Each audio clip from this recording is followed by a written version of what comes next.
contract with them, and they do additional cleaning of the streets. I contacted someone in my community recently, and I said, I think it was you, thank you. All of a sudden, that corner lot, which is nasty, I live in Southern Crown Heights, it got cleaned up, so thank you. He said, I didn't do it. I think that a group, and he mentioned the name, and I can't remember. Ace? Was it Ace? I don't know if it was ACE or if it was CORE, but I've seen ACE in my neighborhood. There are groups like ACE that can be contracted with to support and help clean up the streets as well. I don't want to really talk out of turn, but I've been living here long enough to know that we used to have, like, especially in the summertime, block cleanups. And like I said, the issue with parking and stuff like that will pose a problem now because it would be a Saturday, all the cars would leave the block, and we go and we clean the streets, turn the fire hydrants on, sweep and clean the street on a Saturday as a child. So maybe Community Affairs might know more about that and how that got done back then. But that's one thing I've noticed. You know, I travel around the world. When I get back here, I'm starting to see a decline in youth participation in events and things like that. Like you say, parents are working hard, but they still have children around here, you know, that's just being lost in a myriad of all these temptational things as far as trouble. But that also takes community, you know. No, I understand we that. can't force blocks and, you know, people's neighbors to want to clean up their own block. I don't know, You but a lot of people don't know. There's so many new people here. Right. And that's why I said maybe the Community Affairs could lend on how to go about it, because we couldn't block the street without getting permits from the precinct. And so, like I said, I was a child when this was happening, so I don't know the process that went about doing certain things like that. Like, was it last year? Or, I don't know if it was last year, last summer, the Fresh Air Fund went and got a permit to block half my block off and make a playground out of it when they had a park right there across the street from them. And it didn't make any sense, but they were able to get those permits, and I don't think a lot of people have that information or who to go to try to get these things changed. One last thing before I let Cassandra finish her point. Closing the streets off and permits for closing the streets off is definitely something that I'm all on board of. There's so many people that have an issue with that because they lose their parking. There was an open streets proposal for Lewis Avenue in Bed-Stuy, and the community did not want it because of their parking. So there is, you know, a mix of people wanting to see change and opportunities to go out there and clean their streets, but it seems like the number one issue for a lot of people is losing parking. I think, well, one thing, when I was in the Bronx, for cleanup, we had Wildcat. That was the group that we used. Local members funded that. But I think for the local community groups there's some like green film and parks have different grants that at the local group come together, like competition, like some prize, civic pride. That there is obviously here in Brooklyn and Congress City, so I think you can tap into that.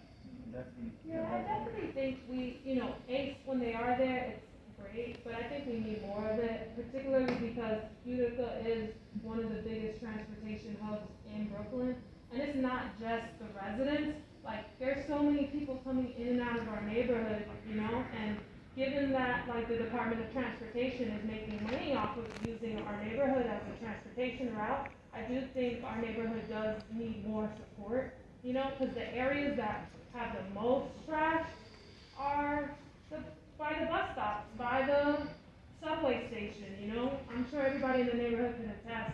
Between Lincoln and Eastern Parkway is where it's like really disgusting, on St. John's, it's really disgusting, when on days that there aren't somebody cleaning it up.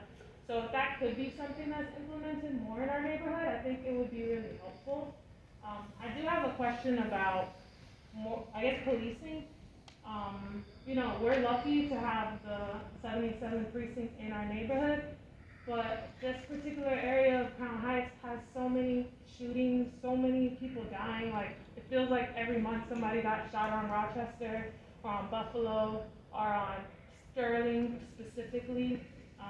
Not only that, but I've personally witnessed, like, crime proliferating. Like, I've seen, like, on this block, like, I'm pretty certain a trap house is forming. I've seen drug dealers on this block working together, as well as drug dealers on the next block. We've contacted the NYPD about it, and they knew the exact address. but I don't see any, like, it's been over a year now, and it seems like it's getting worse, so I don't want our block to be a block where people are getting shot at, you know, right now, it's not, but everybody pretty much knows, like, Sterling is, as well as, not too far from the police station, St. Mark's between Schenectady and Utica has had a lot of shootings in the past, so I guess, how can we stop this or address this issue, or what is the process, because maybe you guys need time, I don't know. Well, obviously, like you said, crime is going up, and we understand that, we see that in the news, it's being reported widely.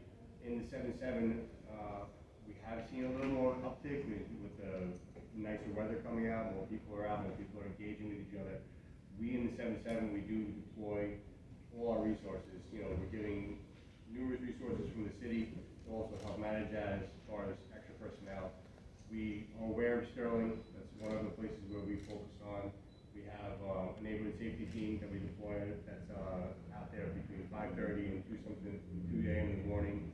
We also utilize 2 more public safety teams that they're utilized between 1 p.m. and 9 o'clock at night. And we also have what we call a midnight team. They start at 9 o'clock at night and they work till about 4 something in the morning. So those are our specialty guys that are girls that are going out there and they're getting a specific training and they're really looking for the drivers of violence that we try to focus on. We do work with the DA's office trying to target certain gang groups.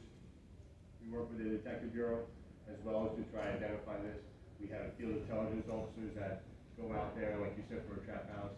You know, they'll work with confidential informants and they'll garner search warrants and they'll try to focus on these trap houses to try to get in there, see what's going on, make an arrest, and try to get these people to see the justice system in a way where we're going to see them off the street for a while.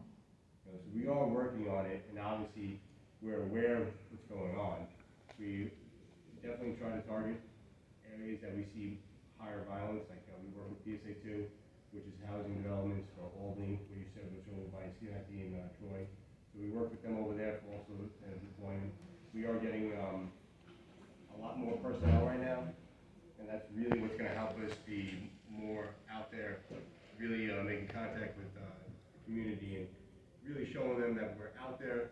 A lot of cars, a lot of lights, a lot of cops, a lot really focused on so that they know we're out there, we're stopping people, you know, not violating rights, but we're going to be stopping people, we're going to be addressing quality of life.